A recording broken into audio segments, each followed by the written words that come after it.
Bismillahirrahmanirrahim. Assalamualaikum warahmatullahi wabarakatuh.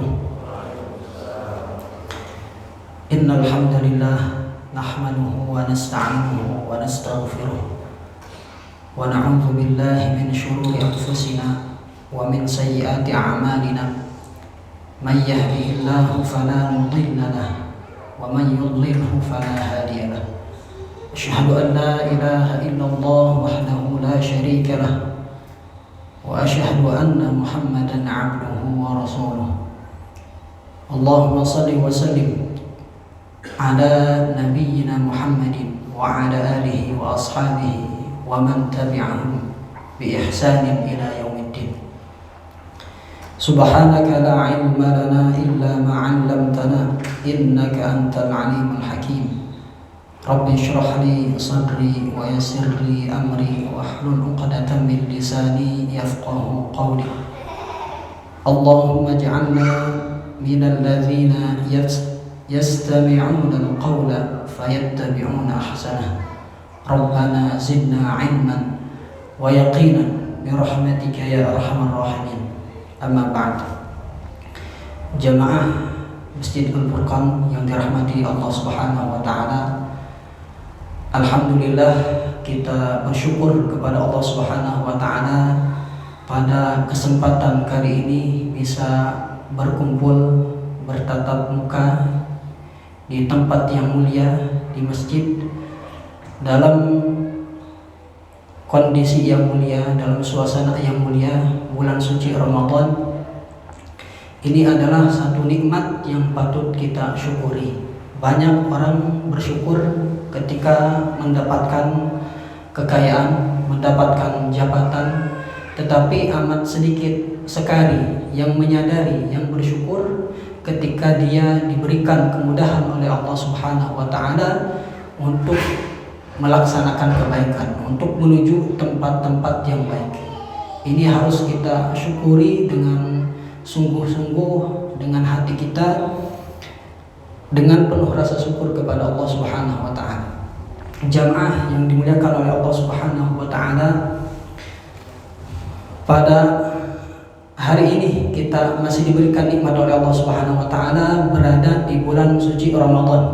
Ini adalah satu peluang yang sangat besar, satu kesempatan yang berharga untuk kita bisa memperbaiki kekurangan-kekurangan diri kita, khususnya di dalam beribadah kepada Allah Subhanahu wa taala. Alangkah rugi seseorang yang masuk ke dalam bulan suci Ramadan tetapi sama saja dengan bulan-bulan yang lainnya. Tidak ada ketaatan yang meningkat, tidak ada kemaksiatan yang berkurang. Sangat rugi sekali. Jamaah sekalian yang dimuliakan oleh Allah Subhanahu wa taala, untuk meningkatkan ibadah kita kepada Allah Subhanahu wa taala, agar kita punya rasa semangat beribadah kepada Allah Subhanahu wa taala di bulan suci Ramadan ini, kita perlu merenung, berpikir tentang bagaimana ibadah kita selama ini kepada Allah Subhanahu wa taala. Jika dibandingkan umur kita dengan umur umat-umat Nabi terdahulu, sebelum umatnya Nabi Muhammad SAW, umur kita sangat sedikit sekali, bapak-bapak sekalian. Sebagaimana Nabi Muhammad SAW, beliau bersabda, kama qala Rasulullah SAW, a'maru ummati ma baina sittin wa sab'in. Umumnya, galibnya, kebanyakannya umur umatku itu antara 60 dan 70. Ada yang kurang, ada pula yang lebih. Tetapi 60-70 itu sudah keadaan repot sekali. Jika dibandingkan dengan umat-umat terdahulu, mereka punya umur itu panjang sekali, bisa sampai ratusan tahun. Sebagaimana Allah Subhanahu wa taala sampaikan di dalam surah Al-Ankabut, walaqad arsalna Nuhan, dan sungguh kami telah utus Nuh. Walaqad arsalna Nuhan ila qaumihi, kepada kaumnya. Falabitha fihim alfasanatin illa khamsina 'ama. Lalu kemudian Nabi Nuh alaihissalam tinggal di tengah-tengah mereka dan dakwah kepada kaumnya alfasanatin illa khamsina ama, selama 950 tahun. Jadi melebihi angka 900 tahun para bapak-bapak sekalian. Dengan umur yang panjang, mereka yang beriman kepada Nabi, beriman kepada nabi-nabinya, mereka beribadah, tentu ibadah mereka lebih banyak dibanding kita yang umurnya nggak sampai 100 tahun. Nah, dari sini kita sadar bahwa jika dibandingkan dengan umat-umat terdahulu, karena umur kita sedikit, maka ibadah kita pun sedikit. Ibadah kita sedikit jika dibandingkan dengan orang-orang soleh sebelum kita. Tetapi para jamaah sekalian, karena umatnya Nabi Muhammad SAW ini adalah umat yang terbaik, kuntum khaira ummatin ukhrijat linnas, sebagaimana nabinya adalah Nabi Muhammad adalah sayyidul awwalin wal akhirin, sayyidul mursalin, pimpinannya para rasul, maka walaupun umur umatnya Nabi Muhammad ini sedikit, tetapi setiap kebaikannya itu dilipat gandakan oleh Allah Subhanahu wa taala. Dalam hadis qudsi, misalkan dalam kitab Riyadhus Shalihin disebutkan, faman hamma bihasanatin falam ya'malha, barang siapa punya niat, punya keinginan untuk melakukan kebaikan, punya rencana untuk melakukan kebaikan, kemudian dia tidak jadi melakukannya, maka dicatat oleh Allah Subhanahu wa taala sebagai satu amal kebaikan. Dicatat punya niat baik, kemudian ada satu kondisi yang menghalangi dia sehingga dia tidak jadi untuk melakukannya, itu dicatat.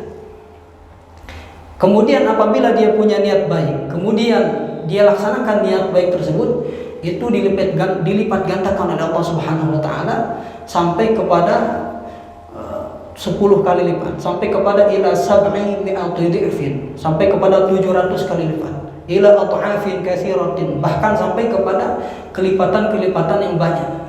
Sebagaimana Allah sampaikan dalam surah Al-Baqarah, wallahu yudha'ifu liman yasha, Allah bisa melipat gandakan sekehendak Allah, apalagi di bulan Ramadan ini, Masya Allah.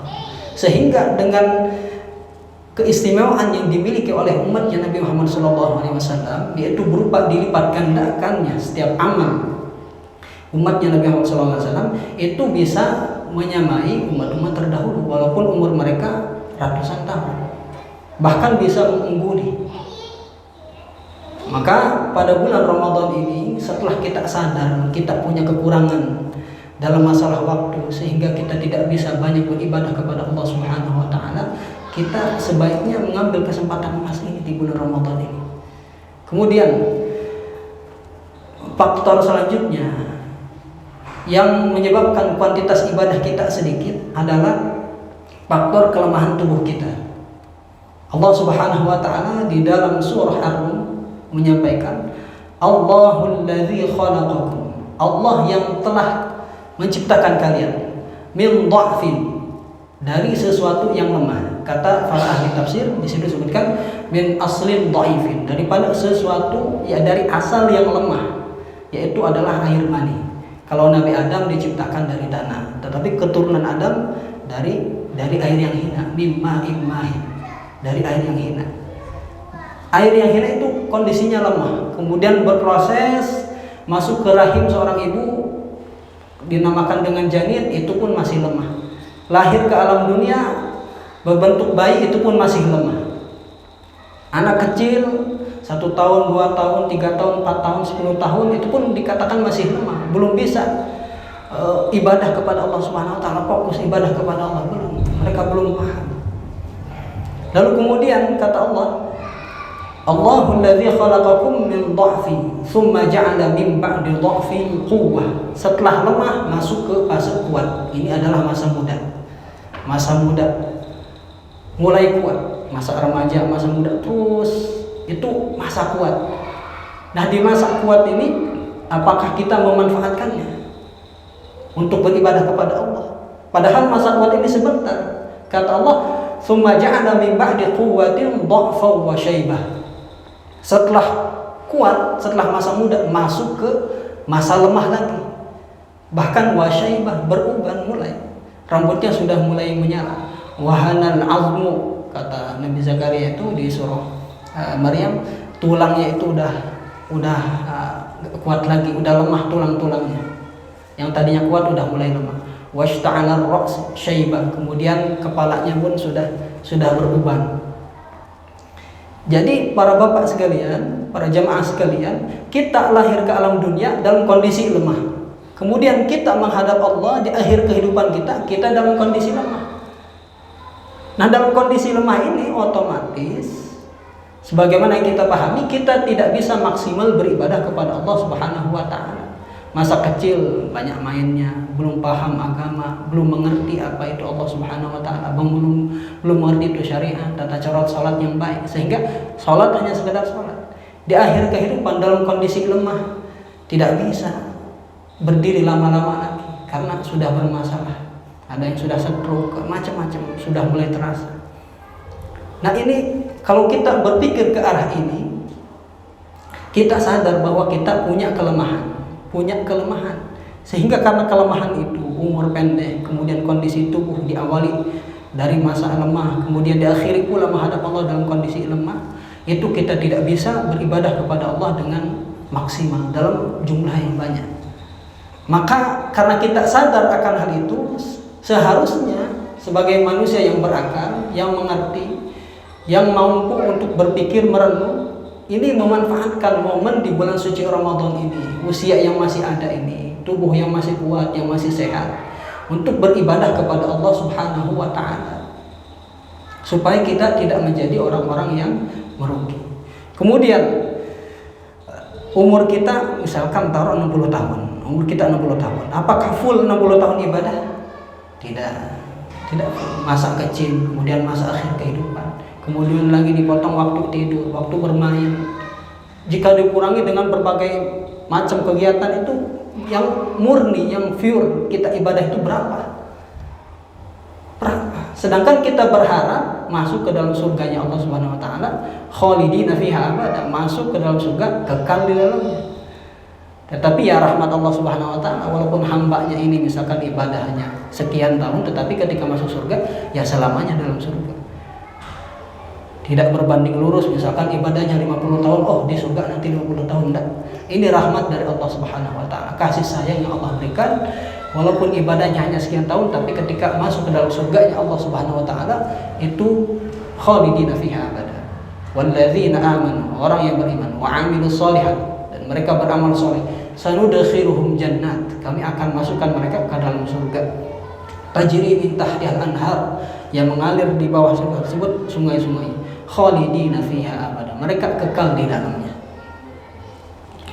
Kemudian para jamaah sekalian, ibadah kita yang sedikit jika dibandingkan dengan umat-umat terdahulu, pertanyaannya, apakah ibadah kita yang sedikit itu kualitasnya seperti apa? Apakah misalkan contoh sholat 5 waktu, sholat kita apakah sudah benar-benar iqamatus sholat sebagaimana yang Allah sampaikan di dalam Al-Quran? Ketika disebutkan kata sholat itu diawali dengan kata iqamah, yuqimuna sholat wa aqimus sholat alladzina yu'minuna bil ghaibi wa yuqimuna sholat. Apa maksud iqamatus shalah ini? Dijelaskan oleh para ulama. Maksudnya adalah di sini misalkan contoh oleh Syekh Abdullah Syarqawi, kemudian Al-Imam Al-Qushairi menjelaskan iqamatus shalah itu seseorang di dalam salatnya dia sesuai dengan syarat rukunnya. Rukun-rukun salatnya dia tunaikan dengan sempurna. Syarat sahnya salat dia tunaikan dengan sempurna. Tidak melakukan hal-hal yang membatalkan salat. Kemudian setelah itu, setelah sempurna secara hukum fikih, sholatnya secara zahir dikatakan sah, kemudian dia bisa mengkondisikan hatinya untuk khusyuk, fokus ketika menghadap Allah Subhanahu wa taala. Nah, itu iqamatus shalah. Sedangkan kata ulama, kebanyakan dari kita baru sekedar wujudus shalah, hanya sekedar menampakkan sholat, hanya sekedar rupanya, bentuknya sholat saja, kelihatannya sholat. Tapi hakikatnya bahkan ketika awal takbiratul ihram, Allahu Akbar, pikiran kita sudah kemana-mana, sudah berpikir bisnis, memikir teman, memikir hobi dan segala macamnya. Kemudian setelah berdiri baca Fatihah masih juga memikirkan yang lain. Mulut kita membaca Fatihah tapi masih memikirkan yang lain. Kemudian setelah baca Fatihah baca surah, kemudian ruku, di ruku apakah kita khusyuk? Masih juga memikirkan yang lain. Nah inilah kualitas kita para hadirin yang harus kita perbaiki, khususnya di bulan suci Ramadan ini. Maka para hadirin sekalian, ambil kesempatan yang berharga ini di bulan suci Ramadan untuk meningkatkan kualitas diri kita, khususnya di dalam beribadah kepada Allah Subhanahu wa taala. Jamaah sekalian, pada kesempatan kali ini sebagaimana yang diamanahkan oleh pihak DKM, bahwasanya kajian kita, pembahasan kita adalah tentang Ramadan Syahrul Quran. Ramadan adalah bulannya Al-Quran. Berbicara tentang kemuliaan Ramadan, Nabi Muhammad SAW bersabda, "Man shoma Ramadana imanan wahtisaban, ghufira lahu ma taqaddama min dzambi." Barang siapa yang berpuasa pada bulan Ramadan imanan, karena dasar keimanan, wahtisaban, dan karena mengharap pahala dari Allah Subhanahu wa taala, ghufira lahu ma taqaddama min dzambi, maka akan diampuni dosa-dosanya yang telah lalu. Kemudian di hadis yang lain, dalam hadis yang sahih riwayat Imam Muslim, Nabi Muhammad SAW bersabda, "As-salawatu al-khamsu," salat yang 5 waktu, "wal jumu'atu ilal jumu'ati," salat Jumat kepada salat Jumat berikutnya, "wa Ramadan ila Ramadana," Ramadan kepada Ramadan berikutnya, "mukaffiratun lima bainahunna," itu adalah sebagai penghapus dosa antara salat 5 waktu dengan salat 5 waktu, antara Jumat dengan salat Jumat, antara Ramadan dengan Ramadan. Itu menghapus dosa-dosa kita. Idza jatanaba al-kaba'ira, apabila seseorang itu menjauhi dosa-dosa besar. Nah, di sini di antara kemuliaan Ramadan itu bisa menghapus dosa-dosa kita. Lalu dosa yang mana? Oleh para ulama dijelaskan, maksud di sini adalah as-shaghair, yakni dosa-dosa kecil, bukan dosa-dosa besar. Karena dosa-dosa besar seperti berzina, membunuh, kemudian memakan riba dan lain sebagainya, itu perlu taubat yang khusus,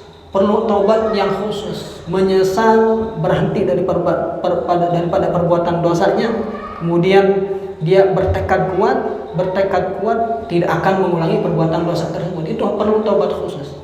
Adapun dosa-dosa yang lain, dosa-dosa kecil, ulama mengatakan apa maksud dosa kecil itu? Dosa kecil itu satu perbuatan yang diharamkan yang bisa menjadi perantara kepada dosa besar. Nah, sebagian ulama mengatakan demikian. Contohnya misalkan dosa besarnya zina. Nah, dosa kecilnya adalah tidak menjaga pandangan, melihat kepada yang bukan mahram, melihat kepada yang diharamkan, sehingga itu menjadi perantara yang akhirnya karena dia tidak bisa menjaga pandangan, nanti efeknya nanti menuju dosa besar. Itu ulama mengatakan. Tetapi para jamaah sekalian, dosa kecil itu kata ulama gak boleh dianggap enteng. Dosa kecil itu la saghirata ma'an yusra, gak ada dosa kecil jika dosa kecil itu dilakukan secara terus menerus. Dosa kecil ya gak boleh dianggap enteng, karena maksiatul kabiri kabir, maksiat kepada zat yang maha besar, kepada Allah Subhanahu wa taala yang maha besar, itu adalah sesuatu yang besar, bukan dianggap sebagai hal yang enteng. Itu pembangkangan yang besar. Apabila seseorang melakukan suatu perbuatan dosa, nukitat fi qalbihi nuktatun sauda, akan dititikkan dalam hatinya itu satu titik hitam. Dosa lagi, titik hitam lagi, dosa lagi, terus sampai penuh dengan titik hitam. Akhirnya sebagaimana Allah sampaikan dalam surah Al-Mutaffifin, kalla bal rana ala qulubihim, sudah ada ron di situ, sudah berkarat hatinya. Kalau sudah berkarat itu agak sulit, perlu usaha yang keras untuk membersihkannya, perlu usaha yang ekstra untuk membersihkannya. Nah, ini gak boleh dianggap enteng dosa kecil ini, dosa-dosa kecil ini. Bahkan di dalam surah An-Nur misalkan Allah Subhanahu wa taala menyampaikan, wa tahsabunahu hayyinan wa huwa 'indallahi 'azim. Kalian mengira bahwa hal demikian itu satu yang hayyin, yang enteng, tetapi hakikatnya di hadapan Allah adalah sesuatu yang besar, sesuatu yang besar. Itulah para jamaah sekalian. Nah, dosa kecil ini bisa dihapus dengan amal soleh. Di antaranya itu tadi, termasuk puasa Ramadan, kemudian as-salawat al-khams, salat 5 waktu. Bahkan Nabi dalam hadis yang lain menyampaikan salat itu diibaratkan seperti sungai, aliran sungai yang mengalir melewati salah satu rumah seseorang. Kemudian seseorang itu di sungai tersebut mandi sebanyak 5 kali sehari. Kira-kira bersih apa enggak itu? Kalau mandi sehari 5 kali, bersih tidak? Bersih. Nah itu sholat 5 waktu demikian. Bisa menghapus dosa-dosa yang kecil. Dalam surah Al-Hud Allah sampaikan, dalam surah Hud Allah sampaikan, innal hasanat yuzhibanas sayyi'at. Kebaikan-kebaikan itu bisa menghapus keburukan-keburukan. Nah ini maksudnya dosa-dosa kecil, karena dosa besar butuh taubat yang khusus, yang benar-benar. Nah yang menghapus dosa kecil, puasa Ramadan, sholat 5 waktu, kemudian sholat Jumat juga. Tapi ada syaratnya, tadi disebutkan man shoma Ramadan, kalau mau dapat ghufira lahu ma taqaddama min dzambi, syaratnya apa? Iman. Dasarnya harus iman.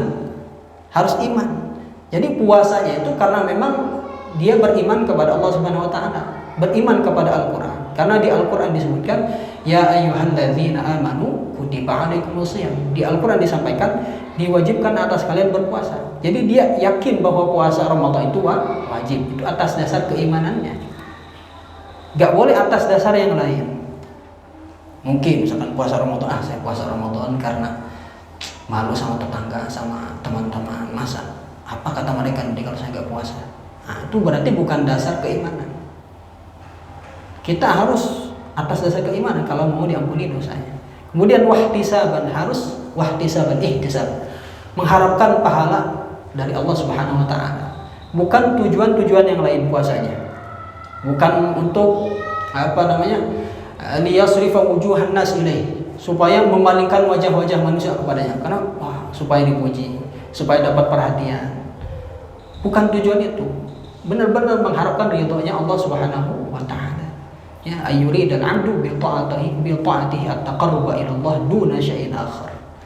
Namanya ikhlas itu adalah seseorang bermaksud dengan ketaatannya itu taqarrub ila Allah, mendekatkan diri kepada Allah, bukan tujuan yang lain. Nah, jadi kalau mau diampuni dosa, dasarnya keimanan. Ya, di antara yang wajib kita imani itu yaitu ayat Quran ya ayyuhalladzina amanu kutiba alaikumusiyam dalam surah Al-Baqarah ayat 183. Enggak boleh seseorang itu mengimani Al-Quran hanya sebagian ayat saja, enggak boleh. Kita wajib mengimani Al-Quran mulai dari Al-Fatihah sampai An-Nas. Enggak boleh pilih-pilih ayat, enggak boleh. Wah, ini ayat cocok nih, saya senang, saya imani. Kalau enggak senang, enggak imani, enggak boleh. Enggak boleh pilih-pilih. Kalau tidak beriman saja, tidak beriman kepada satu ayat di dalam Al-Quran, itu efeknya apa? Murtad, keluar dari agama Islam. Jangankan satu ayat, satu kata aja, merubah satu kata dengan sengaja atau mengulangi satu huruf Al-Quran, itu efeknya itu murtad. Itu ulama Imam Nawawi menyampaikan. Imam Nawawi yang diakui keilmuannya sampai sekarang, dibaca kitab yang karangannya banyak, dari Riyadhus Shalihin, At-Tibyan fi Adabi, Hamalatul Quran, dan banyak karangan Imam Nawawi, luar biasa.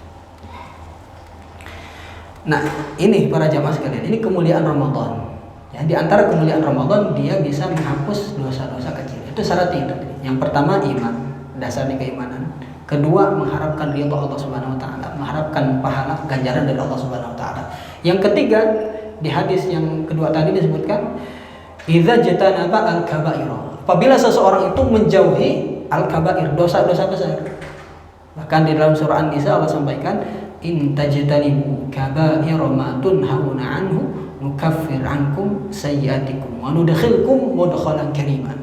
Jika kalian menjauhi dosa-dosa besar yang dilarang, nukaffir, kata Allah, kami akan hapus sayyi'atikum, kesalahan-kesalahan kalian. Wa nudkhilkum mudkhalan kariman, dan kami akan masukkan kalian ke tempat yang mulia. Jadi syarat yang ketiga harus menjauhi dosa-dosa besar, dosa-dosa besar.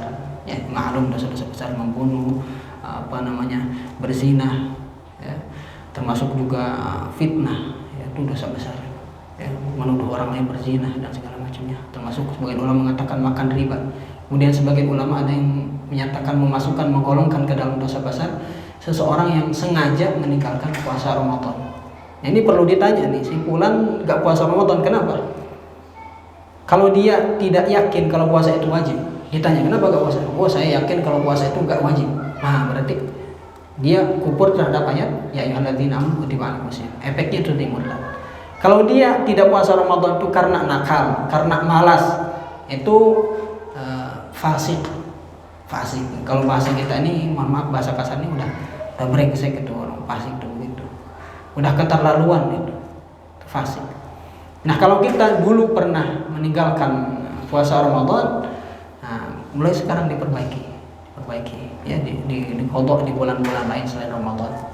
Itu jamaah sekalian, kemuliaan bulan Ramadan.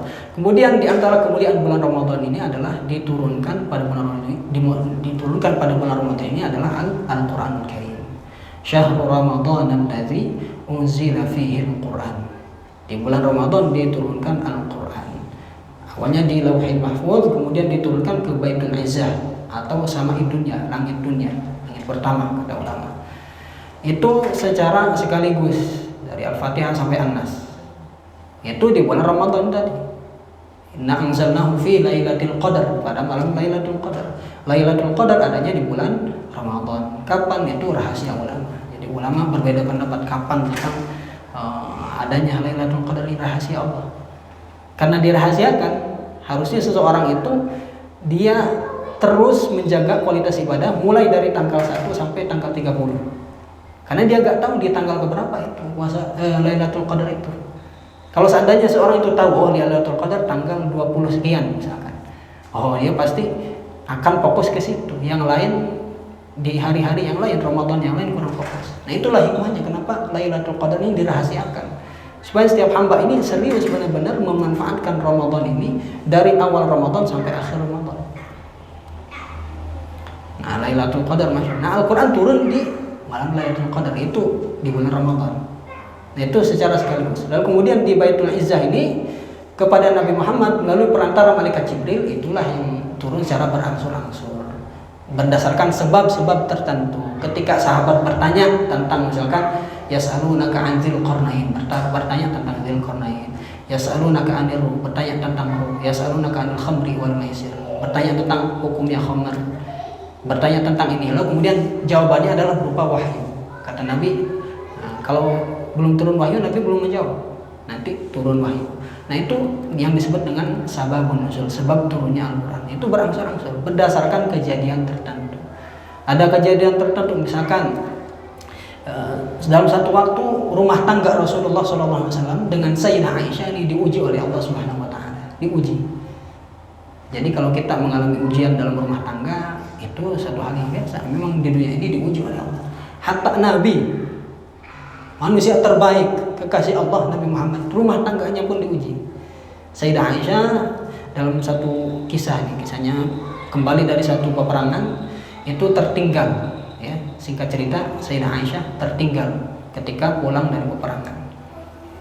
Itu akhirnya ditemukan oleh seorang sahabat namanya Sofwan bin Mu'attal. Nah, akhirnya Sofwan bin Mu'attal ini nggak tega membiarkan seorang perempuan sendiri. Akhirnya ditemani kembali ke Madinah. Nah, orang-orang munafik yang ada di Madinah, ya, Abdullah bin Ubay bin Salul dan kawan-kawannya itu mengambil kesempatan, wah ini kesempatan emas ini untuk memfitnah, untuk merusak nama baik Muhammad. Akhirnya difitnah dengan tuduhan yang keji. Jadi Sayyidah Aisyah difitnah, dituduh selingkuh, melakukan hal-hal yang tidak baik. Lalu kemudian Rasulullah pun sempat perasaannya berubah kepada Sayyidah Aisyah. Sempat berubah perasaannya sampai renggang hubungannya. Lalu kemudian berjalan beberapa waktu, akhirnya turun ayat Quran sebanyak 10 ayat khusus untuk apa? Untuk menyatakan bahwa Sayyidah Aisyah itu perempuan yang suci, yang bersih daripada perbuatan-perbuatan yang keji. Yaitu ada di surah An-Nur, ya. Innal ladzina ja'u bil ifki usbatun minkum la tahsabuhu syarran lakum, dan seterusnya sampai bawah. Nah, ini Al-Qur'an turun ke Nabi Muhammad berangsur-angsur. Nah, dari Baitul Izzah Nabi Muhammad melalui perantara malaikat Jibril, itu ada sebab tertentu, misalkan seorang bertanya atau kejadian tertentu, akhirnya turun ayat Quran sebagai penyelesaian terhadap masalah yang dihadapi oleh Nabi Muhammad SAW. Nah, Al-Quran sesuatu yang mulia, kitab yang mulia, dan merupakan mukjizat terbesarnya Nabi Muhammad SAW dibanding dengan mukjizat Nabi yang lain. Karena mukjizat Nabi itu banyak, tidak hanya Al-Quran saja. Ya, termasuk Isra wal Mi'raj, kemudian termasuk mengalir dari jari jemari Nabi Muhammad SAW air yang mengalir. Kemudian iqtarabatis sa'ah wa ansyaqqal qamar. Kemudian bulan itu belah. Kemudian dalam satu waktu, dalam satu kondisi, ketika Nabi Muhammad SAW menikmati satu hidangan yang sedikit, tapi bisa dinikmati oleh banyak orang. Sahabatnya hidangan yang sedikit. Kalau secara pikiran kita nggak cukup. Tetapi, itulah mukjizat Nabi Muhammad SAW. Tapi Al-Quran mukjizat yang paling besar dibanding mukjizat Nabi Muhammad yang lain. Bahkan lebih besar daripada mukjizatnya Nabi Musa alaihissalam. Ketika Nabi Musa bisa dengan izin Allah membelah lautan. Ya, wa idz faraqna bikumul bahra. Membelah lautan sehingga Nabi Musa dan pengikutnya bisa melintasi. Ya, berhasil lolos dari kejaran Firaun. Kemudian Nabi Musa dengan tongkatnya memukul batu, kemudian memancar 12 mata air. Nah, Al-Quran lebih agung, lebih mulia daripada mukjizat-mukjizat Nabi terdahulu. Mukjizatnya Nabi Musa, mukjizatnya Nabi Ibrahim, mukjizatnya Nabi Isa alaihissalam. Kenapa Al-Quran dikatakan mukjizat terbesar dan termulia? Kenapa? Karena mukjizat Al-Quran bisa kita rasakan sampai hari ini, para jemaah sekalian. Sampai hari ini kita masih bisa, kalau kita mau perdalam di Al-Quran, kita akan menemukan kemujizatan dalam Al-Quran Al-Karim. Baik itu dari segi maknanya, kedalaman maknanya, baik itu dari segi keindahan lafaznya, baik itu dari segi aspek yang berefek kepada ketenangan jiwa kita. Kita nggak paham Al-Quran, tetapi kenapa kita menetes air mata kita ketika mendengar ayat Quran? Ya, dan kemujizatan yang lain. Nah, mujizat Nabi terdahulu atau mujizat Nabi yang lain seperti membelah lautan itu hanya disaksikan, hanya dirasakan oleh pengikutnya, oleh umatnya yang hidup pada saat itu, yang menyaksikan kejadian itu. Tetapi kita yang sekarang ini, di zaman sekarang yang jauh ya kehidupannya dari mereka, itu hanya mengimani saja, mengimani karena dijelaskan di Al-Quran dalam hadis yang sahih. Hanya mengimani dan percaya, iman dan mengambil pelajaran daripada mukjizat tersebut. Hanya mendengar saja. Kita nggak bisa menyaksikan lagi.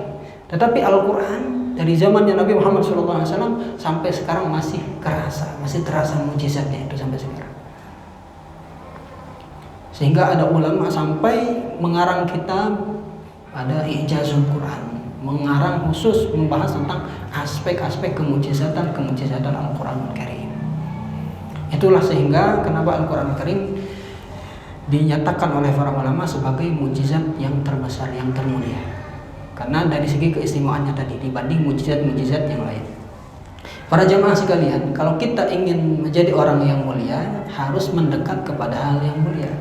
Harus nempel kepada hal yang mulia, yaitu Al-Quranul Karim. Kalau kita dekat dengan Al-Quran, insya Allah kita akan menjadi orang yang mulia, khususnya di bulan Ramadan ini.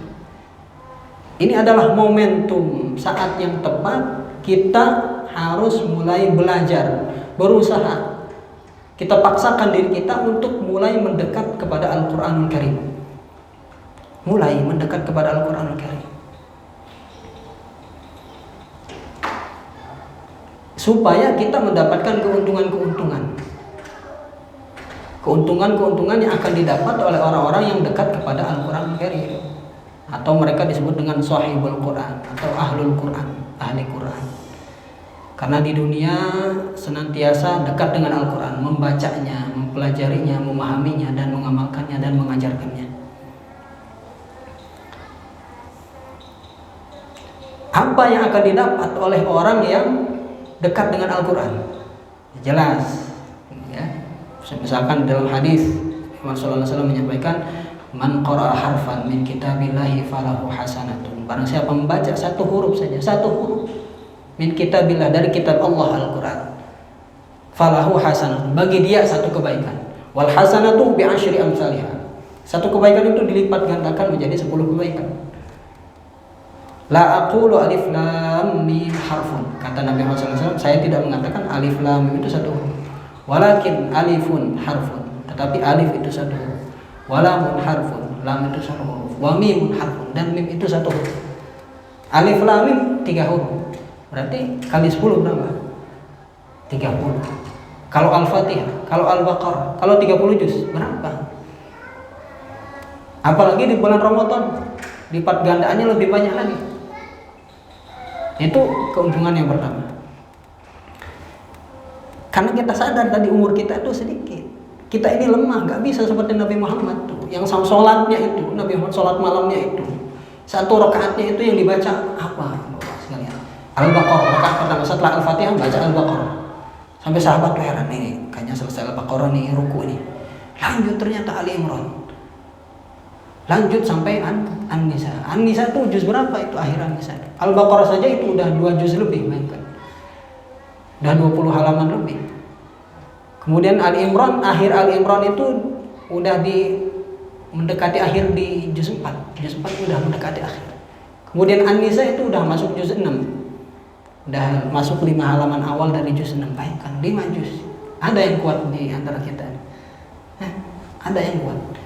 Kita aja nih para penghafal Al-Quranul Karim jarang yang bisa sampai 1 rakaat Al-Baqarah dan ya. Kalau 5 halaman ya penghafal Al-Quran karena terbiasa bisa. Atau 1 juz ada yang bisa tarwih. Ya. Ada yang tarwihnya tuh semalam itu 1 rakaat, 2 rakaat itu 1 juz ada. Itu penghafal Al-Quran, tapi siapa seperti Nabi Muhammad SAW? Apakah istiqomah seperti Nabi? Kita nggak sekuat Nabi, maka perlu kita memanfaatkan fasilitas yang Allah berikan. Jadi, berupa yaitu harus dekat dengan Al-Quran, puasa Ramadan dengan sebenar-benarnya. Kemudian para hadirin, di dalam kitab Riyadhus Shalihin, Al-Imam An-Nawawi menyampaikan ya, satu hadis ya, di bab yang menjelaskan tentang keutamaan Al-Quran Karim. Itu disebutkan ada satu hadis wa 'anin Nawas bin Sam'an radhiyallahu anhu qala sami'tu Rasulullah sallallahu alaihi wasallam yaqul. Kata Nawas bin Sam'an, saya pernah mendengar Rasulullah sallallahu alaihi wasallam bersabda, "Yu'ta yaumal qiyamati bil Qur'ani wa ahlihi." Nanti hari kiamat akan didatangkan, yakni menghadap Allah Subhanahu wa taala, Al-Qur'an dengan ahlinya, ahli Al-Qur'an.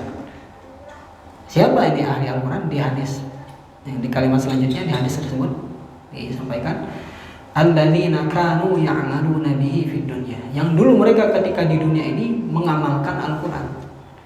Taqdumuhu suratul Baqarah wa Ali Imran tuhajjani an sahibihima. Itu surah Al-Baqarah, surah Ali Imran itu menjadi tameng ada di depan orang tersebut, di depan ahli Quran tersebut. Untuk apa? Tuhajjani, untuk menjadi pembela, menjadi saksi pembela akan kesolehan orang tersebut. Bahwa ketika di dunia ini, saya ini Al-Baqarah, Ali Imran sering dibaca, sering diamalkan. Saya bersaksi ya Allah, ini orang soleh, meminta dimasukkan dalam surga. Jadi Al-Baqarah, Ali Imran itu bisa memberikan syafaat di yaumil qiyamah nanti. Kata Nabi, Iqra'ul Qur'an fa innahu ya'ti yaumal qiyamati syafi'an di ashabi. Bacalah oleh kalian Al-Qur'an karena sungguhnya Al-Qur'an akan datang pada hari kiamat sebagai syafaat penolong bagi pengikutnya, bagi sahabatnya tadi yang senantiasa istiqamah dekat dengan Al-Quran. Nah para jemaah sekalian, hari kiamat ini kita beriman kepada hari kiamat ya, beriman kepada hari kiamat. Dan hari kiamat ini nggak bisa kita anggap enteng. Disampaikan misalkan di surah Abasa, likulli imri'in minhum yawma idzin sya'nu yughni. Disebutkan di surah Abasa, nah yauma yafirrul mar'u min akhihi, yauma yafirrul mar'u min akhi. Pada hari tersebut seseorang kabur daripada saudaranya, gak peduli dengan saudaranya lagi. Wa ummihi wa abi, gak peduli kepada ibu bapaknya, gak peduli lagi. Wa sahibatihi wa bani, gak peduli kepada istri dan anaknya, gak peduli. Likulli imri'in minhum yawma idzin sya'nu yughni. Karena pada hari itu setiap orang sibuk dengan nasibnya masing-masing. Ini saya selamat apa enggak? Surga apa neraka saya ini? Aduh, saya di dunia ini pernah melakukan keburukan-keburukan. Masing-masing pikirannya, saya punya dosa, pernah dosa ini. Diampuni tidak sama Allah Subhanahu wa taala. Udah enggak mikir anak, istri, enggak mikir lagi. Padahal di dunia kita sekuat tenaga kerja banting tulang untuk siapa? Untuk anak istri. Kita berusaha untuk membuat hidup mereka nyaman, kebutuhannya terpenuhi. Kemudian menjamin keamanan mereka, kita upayakan. Tapi di hari kiamat, setiap orang itu sibuk dengan dirinya masing-masing. Siapa yang akan menyelamatkan itu? Yaitu tadi Al-Quran Karim, amal soleh kita ketika di dunia ini. Maka ambil kesempatan yang masih ada ini, selagi kita masih hidup di dunia, belajar untuk mendekatkan diri kepada Al-Quranul Karim. Lalu kemudian dengan cara apa kita mendekatkan diri kepada Al-Quranul Karim, khususnya di bulan Ramadan ini? Dengan cara apa? Ya tentu setiap orang punya levelnya masing-masing. Kalau kita belum pandai membaca Al-Quran, mulai daripada belajar membaca Al-Quran, belajar membacanya. Kalau ingin tahu maknanya, ya bertanya kepada orang yang lebih berilmu, kepada ustadz, kepada ulama, orang-orang alim. Tanya, dekati mereka. Jangan sampai kita dekat dengan Al-Quran tapi tidak mendapatkan keuntungan. Jangan sampai kita menjadi orang-orang yang merugi. Kalau kita sadar misalkan kita belum pandai membaca Al-Quran. Kalau orang pandai membaca Al-Quran, kata Nabi, al-mahiru bil Quran ma'as-safaratil kiramil bararah. Orang yang mahir baca Quran itu derajatnya disamakan dengan malaikat as-safaratil kiramil bararah, yang mulia, yang baik. Kemudian kalau orang itu terbata-bata dalam proses belajar, masih terbata-bata, tapi dia terus berusaha untuk istiqomah membaca Al-Quran, wa huwa alaihi syakun, kata Nabi sallallahu alaihi wasallam, ya tata'ta wa huwa alaihi syakun lahu ajroni, maka dia dapat 2 pahala. Masih dapat pahala. Nah, tetapi kalau orang itu tidak mau belajar Al-Quran, nah ini satu kecelakaan. Alhamdulillah, sampai kata Nabi itu sedih. Ya Rabbi inna qaumi ittakhadhu hadzal Qur'ana mahjura. Al-Quran dikesampingkan, mahjur, tidak diabaikan. Nabi itu sedih. Nah, mulai belajar itu kapan saja. Belajar itu tidak pandang umur, minal mahdi ilal had. Ya, selagi kita masih hidup tetap wajib belajar Al-Quran Karim. Jangan sampai terbatas oleh usaha, saya sudah tua, malu. Karena umumnya para pengajarnya lebih muda, malu. Nah, ini rasa malu ini yang harus kita hilangkan. Wah malu, wah ini macam-macam. Itu yang harus kita hilangkan. Yang kita pandang adalah keuntungan yang akan kita dapat kalau kita dekat dengan Al-Quran Karim. Seseorang yang fokusnya itu ingin mendapatkan keuntungan, misalkan dalam berdagang, dia dagang apa saja, dagang di kaki lima misalkan, dagang cilok, gorengan, macam-macam. Mereka sampai mengesampingkan rasa malu mereka. Apakah mereka tidak punya rasa malu? Punya. Setiap orang punya rasa malu, punya harga diri. Tapi mereka mengesampingkan harga diri mereka, mengesampingkan rasa malu mereka untuk dapat apa? Dapat keuntungan dunia. Nah, kita ingin keuntungan dekat dengan Al-Quran, tapi masih terhalangi rasa malu. Padahal Al-Quran jika dibandingkan dengan rupiah jauh sekali, tidak ada bandingan. Nah, kita mulai daripada belajar membacanya. Ya, bahkan yang sudah punya pesantren, sudah punya santri, bisa meluluskan para penghafal Al-Quran puluhan, ratusan, itu masih terus belajar Al-Quran. Ketika ada seorang ulama yang kualitas bacaannya lebih bagus, dia mendekat belajar untuk dapat sanad, untuk dikoreksi bacaannya, bagaimana makhrajnya, hurufnya bagaimana, sifatul hurufnya bagaimana dalam membaca Al-Quran. Mereka masih terus belajar. Nah, kita yang masih ada kekurangan ini tentu harus lebih semangat lagi. Mereka saja yang sudah hafal Al-Quran, paham tafsir, masih terus belajar, masih tetap datang ke Masjidil Haram, ke Mekah, ke Madinah, ke Timur Tengah, ke orang-orang yang alim datang untuk apa? Untuk dikoreksi bacaannya. Minimal Al-Fatihah. Kenapa Al-Fatihah? Karena Fatihah itu adalah termasuk merupakan rukun sholat. Kata Nabi, la sholata liman lam yaqra bi Fatihatil kitab. Gak sah sholat seseorang yang tidak membaca Al-Fatihah. Jadi Fatihah ini harus benar, harus sempurna cara bacanya, hurufnya harus sempurna. Sod dibaca sod, gak boleh dibaca sin. Hak dibaca hak, gak boleh hak gede. Alhamdu bukan alhamdu. Alhamdu tipis. Istifal huruf dal bukan alhamdu. Alhamdu itu hurufnya gak boleh diganti. Mengganti satu huruf berubah makna. Itu konsekuensi dalam bahasa Arab. Hurufnya diganti satu, rubah mana. Harokatnya diganti satu, rubah. An'amta, kemudian kita baca an'amtu, ya jelas, rubah mananya. An'amta, ya. Siratal ladzina an'amta, jalannya orang-orang yang telah engkau berikan nikmat. An'amta, engkau telah berikan nikmat. Kalau an'amtu, jadi saya yang telah berikan nikmat. Ya, siapa kita? Ini hamba. Itu jauh sekali. Padahal harokatnya saja. Fathah diganti dhammah. Ya. Jadi harus mulai. Yang pertama belajar mengucapkan huruf yang baik. Kemudian di antara yang kita fokuskan dulu adalah Al-Fatihah. Mulai dari Bismillah sampai Waradhdallin, harus benar Fatihahnya. Karena menentukan keabsahan sholat kita. Makanya yang jadi imam itu yaitu yang paling bagus bacaannya. Kata Nabi, ya ummul qaum aqra'uhum li kitabillah. Akan mengimami satu kaum yang paling aqra', yang paling fasih bacanya, yang paling bagus bacanya. Bahkan ada ulama menafsirkan lafaz aqra' ini dengan yang paling paham terhadap kitab Allah. Ya, jadi apalagi dia udah bacaannya bagus, hafal Al-Quran 30 juz, paham maknanya. Ya ummul qaum. Kenapa? Karena imam ini adalah itu tadi menanggung bacaannya makmum ini. Kalau ketika ada makmum yang masbuk misalkan, makmum masbuk itu misalkan dia datang terlambat, dia baru sampai iyyaka na'budu wa iyyaka nasta'in, imamnya sudah ruku, berarti dia nggak selesai Fatihahnya. Ini tanggung siapa? Ditanggung oleh imam itu tadi. Itu dalam mazhab Syafi'i disebutkan demikian. Jadi imam ini harus benar bacaannya, harus bagus, nggak boleh diganti. Nah, itu para hadirin sekalian yang perlu kita perhatikan dalam upaya kita mendekatkan diri kita kepada Al-Quranul Karim. Mulai daripada membacanya. Ya. Kemudian setelah itu, setelah belajar membaca yang baik, termasuk di sini yang mau menghafal, yang mulai menghafal juga. Setelah itu, lalu belajar memahaminya. Nah, untuk memahami Al-Quran ini, ya tentu kita harus belajar. Gak cukup dengan hanya baca terjemah, karena terjemah itu terlalu singkat. Kadang kita masih bingung baca terjemah ini.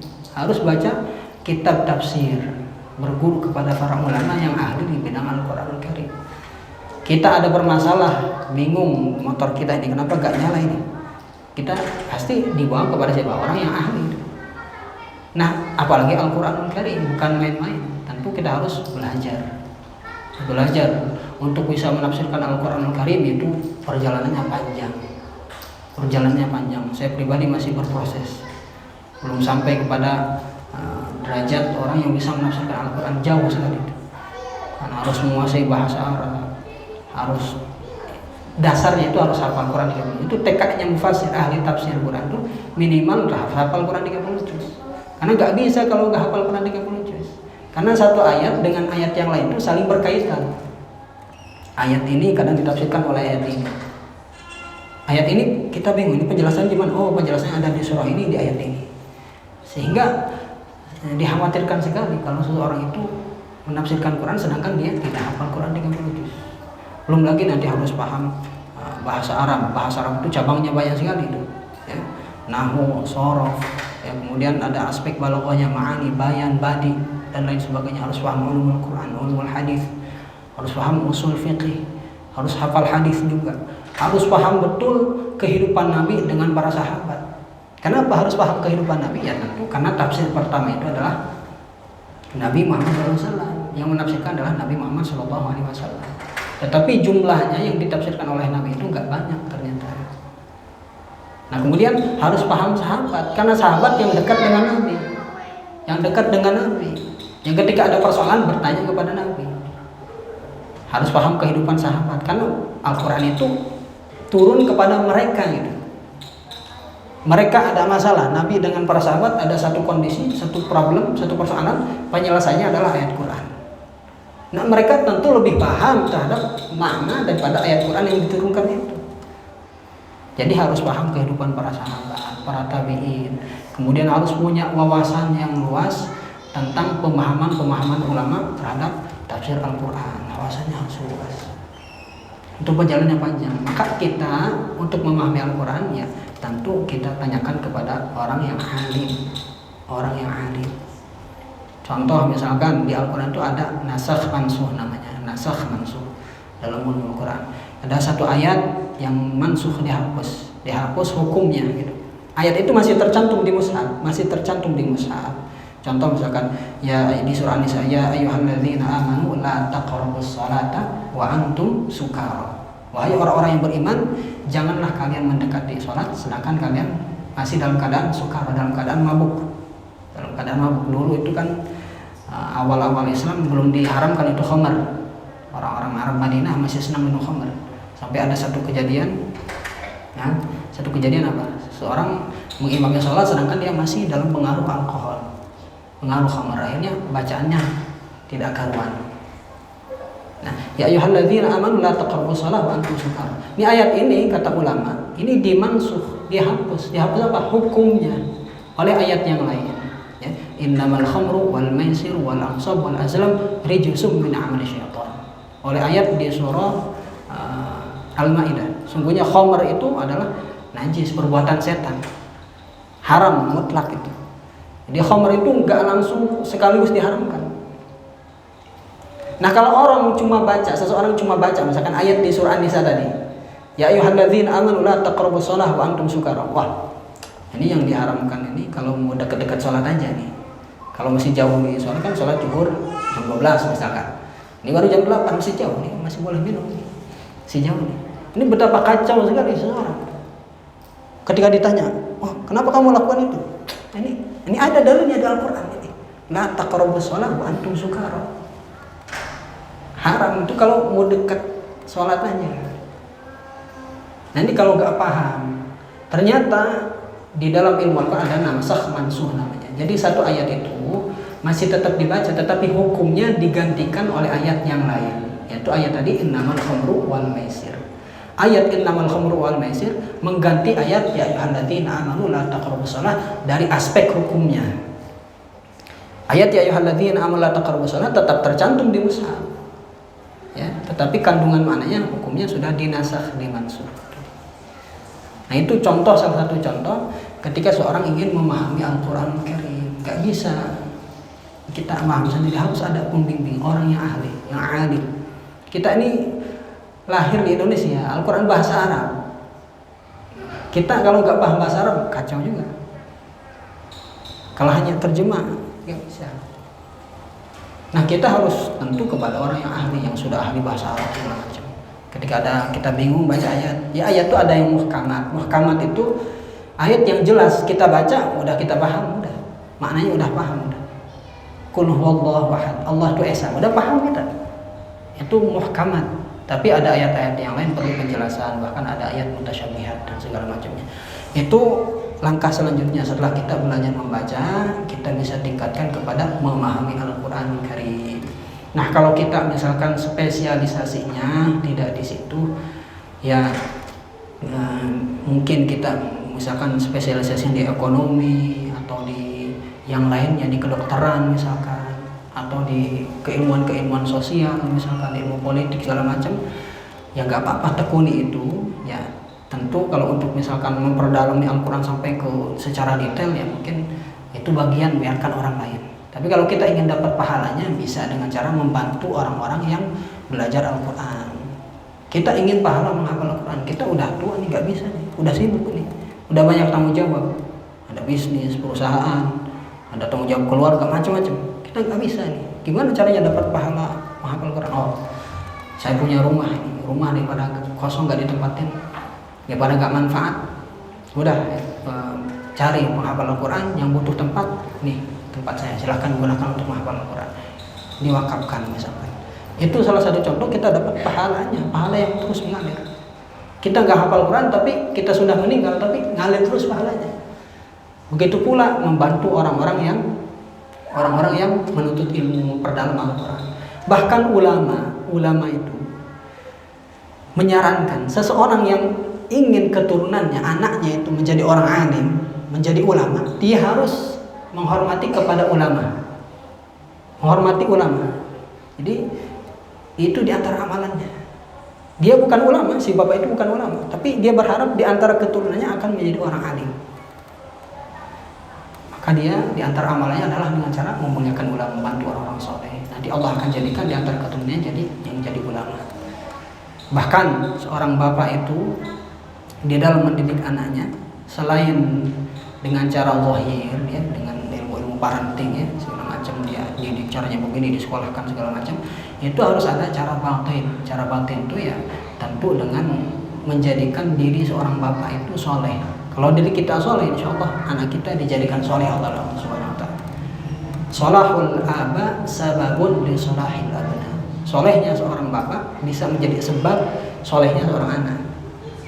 Bahkan di surah Al-Kahfi, itu ketika Nabi Khidir dan Nabi Musa melakukan satu perjalanan masuk ke satu daerah itu fa'abau ayyudayyifuhuma. Penduduk di daerah tersebut tidak mau menjamu Nabi Musa dan Nabi Khidir. Karena Nabi Musa melakukan perjalanan, otomatis perutnya lapar, haus, gak dijamu. Kemudian Nabi Khidir alaihissalam inisiatif, itu ada satu tembok yang udah runtuh, itu dibangun lagi, diperbaiki oleh Nabi Khidir alaihissalam. Kata Nabi Musa, wah ini jasa, ini satu pekerjaan, ini kita berhak mendapatkan upah nih. Itu kita berhak mendapatkan upah. Ya, kata Nabi Khidir, karena Nabi Musa terus bertanya terhadap apa yang dilakukan oleh Nabi Khidir, kata Nabi, qala hadza firaqu baini wa bainik. Ya, ketika awal perjalanan ada satu kapal dibolongi oleh Nabi Khidir, Nabi Musa protes. Kemudian kedua ada satu anak kecil dibunuh oleh Nabi Khidir, gak punya dosa anak kecil, protes Nabi Musa. Terakhir itu tadi ada dinding dalam keadaan kelaparan, oh kita berhak punya dapat ujrah nih. Akhirnya kata Nabi, qala hadza firaqu wa baini wa bainik. Ini perpisahan kita. Sa'unabbi'uka bi ta'wili ma lam tastati' 'alaihi sabra. Saya akan jelaskan kepadamu sesuatu yang kamu tidak mampu bersabar. Jelaskanlah kenapa kapal itu dibolongi, ternyata itu akan dicuri oleh raja yang zalim. Kalau dikasih bolong sedikit, kira-kira dicuri gak? Nah, yang dipilih yang bagus. Akhirnya kalau bolong sedikit tinggal ditambah lagi, diperbaiki sedikit. Kemudian anak kecil, nah, ini tentu ilmunya Nabi Khidir beda, tentu syariatnya, hukumnya Nabi Khidir beda dengan kita. Nabi Khidir membunuh anak kecil, Nabi Khidir tahu dari Allah, ya, dari Allah Subhanahu wa ta'ala di surah Al-Kahfi, bahwa anak itu akan menjadi anak yang durhaka, akan mencelakakan kedua orang tuanya, menyebabkan orang tuanya celaka masuk ke dalam neraka, sehingga dibunuh oleh Nabi Khidir, berharap digantikan oleh Allah Subhanahu wa ta'ala dengan anak yang soleh. Nah, terakhir Nabi Khidir memperbaiki satu dinding. Ternyata di bawah dinding tersebut, di bawah tembok tersebut, ada satu simpanan harta, kanzun, perbendaharaan harta, simpanan harta yang disimpan oleh orang tuanya yang sudah meninggal. Sehingga ketika Nabi Khidir menjelaskan, wa ammal jidar, adapun dinding yang saya tegakkan itu, fakana li ghulamaini, itu milik dua anak kecil, yatimain, yang yatim, fil Madinah, dalam satu negeri, wa kana tahtahu kanzul lahuma wa kana abuhuma shalihan.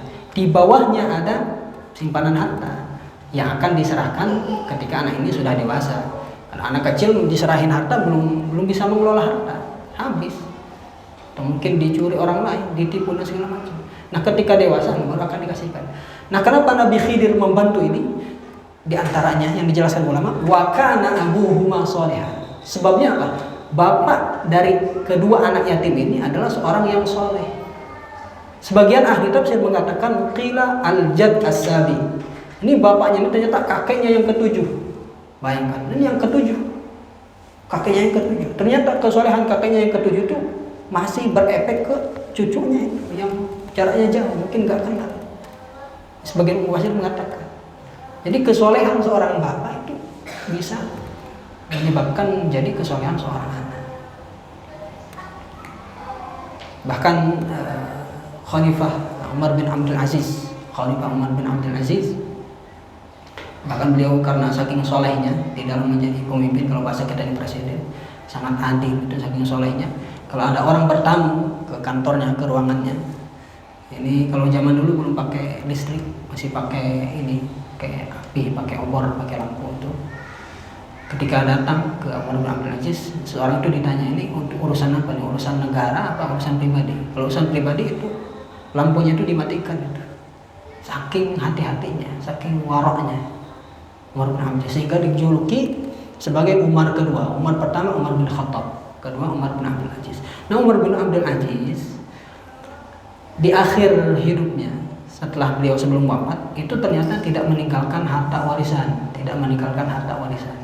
sehingga seorang tuh heran, ini presiden pernah menjabat sebagai presiden, kenapa ini nggak meninggalkan harta warisan? Kata Umar bin Abdul Aziz, katanya, jika anak saya soleh maka sudah dijamin oleh Allah Subhanahu Wa Taala. Inna waliyallahu alladzi nazzala al-kitab wa huwa yatawalla sholihin. Allah yang menjamin orang-orang yang soleh. Kalau anak-anak saya soleh, saya nggak perlu khawatir masa depan mereka. Dan ternyata benar, kalau kita baca sejarah, singkat cerita, itu anak-anak Umar bin Abdul Aziz yang soleh itu setelah mereka dewasa ternyata kaya-kaya. Bahkan dalam satu waktu berhasil menyumbangkan kuda yang banyak dalam satu peperangan. Dan ternyata raja yang lain yang meninggalkan harta yang banyak, saya lupa namanya, itu setelah dewasa anaknya itu ternyata jadi orang yang miskin. Nah, ini perlu kita tiru bahwa Umar bin Abdul Aziz luar biasa. Kalau anak saya soleh, nah sudah dijamin sama Allah. Kalau anak saya pendosa gimana? Kata Umar bin Abdul Aziz, dia membacakan satu ayat di surah Al-Qasas. Qala rabbi bima an'amta 'alayya falan akuna zahiran lil mujrimin. Ya Allah, dengan nikmat yang Kau berikan kepadaku, falan akuna zahiran lil mujrimin. Maka sama sekali saya tidak akan gunakan untuk membantu orang-orang yang berbuat dosa. Jadi kalau berbuat dosa nggak dibantu sama Allah. Itu menurut luar biasa. Itu para hadirin sekalian, kalau anak kita ingin soleh, yaitu tadi kita harus soleh dulu. Di antara caranya itu tadi, mendekatkan diri kepada Al-Quran Karim. Para ulama yang super sibuk daripada kita, lebih sibuk, yang jabatannya presiden, khalifah, Utsman bin Affan, khalifah kalau zaman sekarang presiden, itu setiap hari hatam Al-Quran, satu hari hatam Al-Quran. Kok bisa? Kita baca satu halaman, satu juz aja berat, kenapa? Ya tentu orang yang sudah berpengalaman, terbiasa, yang sering lebih mudah, lebih ringan. Kalau bapak-bapak misalkan profesinya ada yang menjahit baju, kalau masih pemula mungkin sehari belum selesai itu baju, membuat baju.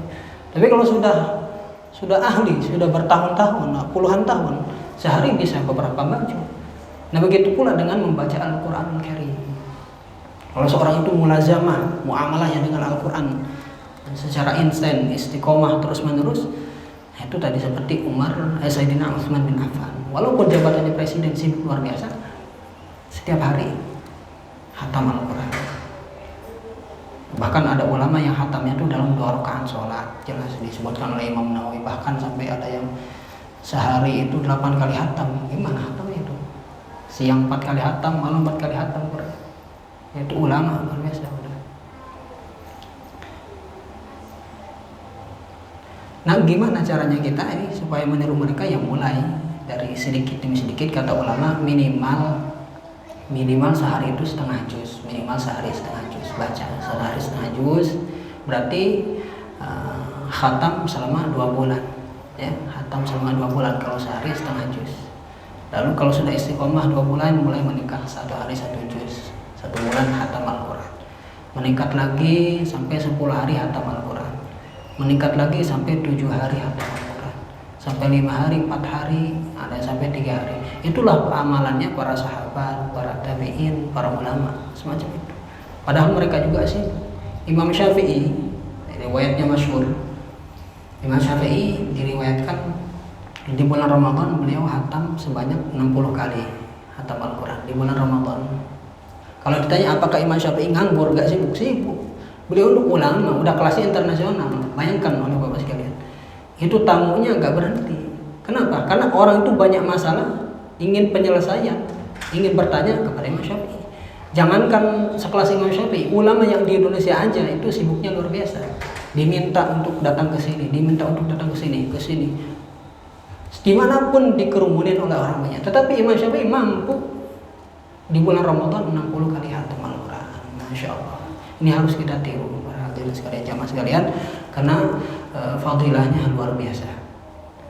Kemudian setelah kita istiqamah belajar, ya, mulai daripada belajar, kemudian memahami, kemudian ya tentu mengamalkannya, mengamalkan Al-Quran. Walaupun sebenarnya tanpa kita sadari kita sudah mengamalkan Al-Quran. Misalkan bapak tidak mencuri, nah itu mengamalkan Al-Quran juga. Al-Quran melarang kita untuk mencuri. Tetapi beda tentunya, seseorang yang melakukan satu perbuatan itu didasari oleh ilmu, beda rasanya. Kenapa kamu nggak melakukan ini? Oh, karena saya paham di Al-Quran ini dilarang, nggak boleh ini, nggak boleh ini. Itu bedanya kualitasnya. Nah, itu termasuk peran Al-Quran, termasuk peran yang guru-guru kita ini, jasanya para guru kita ini. Ya, kalau polisi setelah melakukan kejahatan itu, penjahat melakukan kejahatan baru ditangkap, di penjara. Ini kalau para guru yang di sekolah, yang di pesantren-pesantren, yang di kampus-kampus, mereka dengan ilmunya ini membuat orang gak jadi untuk melakukan kejahatan. Kenapa? Karena ilmu yang mereka sampaikan. Ya tentu ini ilmunya dasarnya dari Al-Quranul Karim sumbernya. Al-Quran melarang ini, kemudian dipahami oleh ulama, kemudian disampaikan. Nah, ini jasanya guru-guru ulama. Sehingga karena mereka dididik di sekolah-sekolah, di pesantren, di kampus-kampus, sehingga mereka tidak mencuri, tidak menjarah, tidak membegal, merampok, tidak memperkosa dan segala macamnya. Dan ini bagian daripada perannya Al-Quran Karim di tengah kehidupan kita. Nah, ini bagian daripada pengamalan Al-Quranul Karim. Kita sudah tahu harus mengamalkan. Setelah mengamalkan, kita mampu untuk mengajarkan yang kita ajarkan. Minimal kepada orang-orang yang ada di sekitar kita, kepada istri kita, kepada anak kita, kakak, adik. Kalau ilmu kita lebih bisa bermanfaat untuk orang lain, ya kita buat satu lembaga atau satu perkumpulan untuk mengajarkan Al-Quranul Karim. Karena Nabi Muhammad SAW bersabda, khairukum man ta'allama al-Qur'ana wa 'allama. Sebaik-baik kalian adalah orang yang belajar Al-Quran dan mengajarkannya. Itulah para hadirin sekalian, apa yang bisa saya sampaikan. Ya, sekali lagi, mari kita ambil kesempatan di bulan suci Ramadan ini untuk meningkatkan kebaikan dan mengurangi keburukan. Alangkah merugi orang yang kualitas dirinya sama saja, keadaan dirinya sama saja, di luar bulan Ramadan, di dalam bulan Ramadan sama saja. Sangat rugi sekali. Mari kita renungkan sama-sama, jangan sampai kita menjadi orang yang merugi. Tidak ada peningkatan yang kebaikan yang meningkat di bulan suci Ramadan ini, gak ada keburukan yang berkurang di bulan suci Ramadan ini. Alhamdulillah min dzalik. Ini yang bisa saya sampaikan. Mohon maaf bila ada kekhilafan. Hadani Allah wa iyyakum ajma'in. Wassalamualaikum warahmatullahi wabarakatuh.